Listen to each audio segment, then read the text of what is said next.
And a Fox News alert right now because brand new reaction from the White House today to those scathing claims by former Defense Secretary Robert Gates. The White House pushing back today against the explosive tell-all book. It's been making waves in Washington since excerpts first leaked earlier this week. So in his memoir, Gates offers harsh criticism of his former colleagues, particularly Vice President Joe Biden. White House going into defense mode. Jay Carney fielding questions about it again at today's daily briefing. Chief White House correspondent Ed Henry just out of that briefing. All right, what did he say today?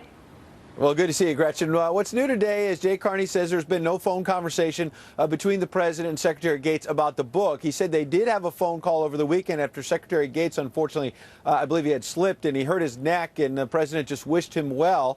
Perhaps knew the book was coming out, but Jay said he had no readout on whether they discussed the details of all of this. They clearly want to turn the page because what's really new today is that Speaker John Boehner is pivoting sort of off of this book and the allegations about the president's leadership that come out of the book, and specifically jumping on all of these headlines coming out of Iraq, new round of violence, just spiraling out of control. Speaker John Boehner, tough talk today, charging that the president is now indifferent to what's happening in Iraq, is losing the security gains that America had fought for so hard and long for. He also, Speaker Boehner, said that the president had outsourced, in his words, Iraqi policy to Vice President Biden. Jay Carney got a question about that and pushed back on Boehner. Take a listen. That conversation? I don't think the book had come out, so. And you hadn't heard about it yet, the details. I just don't know. Yeah, I mean, certainly not the details. We had not. Nobody. As I said yesterday, we got I got the book the night before. So. Right. But we had seen some reports, the early reports about it. But again, his view is the one I repeated several times yesterday and just repeated again.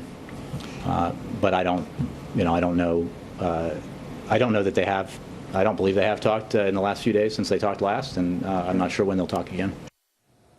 So that it was him reacting to the book, but Jay Carney went on to say and push back on John Boehner by saying, look, if Republicans like John Boehner want to send more U.S. troops back to Iraq, they should be more clear about saying that. Jay Carney saying the president made no bones about it as a candidate for office the first time and throughout his presidency that he was going to wind down the war in Iraq, and that even when there were tens of thousands of U.S. troops there was still sectarian violence. And so clearly the view from the White House here is they're not happy with the situation on the ground in Iraq, but they don't think it's wise to send troops back. Wow, so many issues. Okay, Ed Henry, live at the White House. Thank you so much.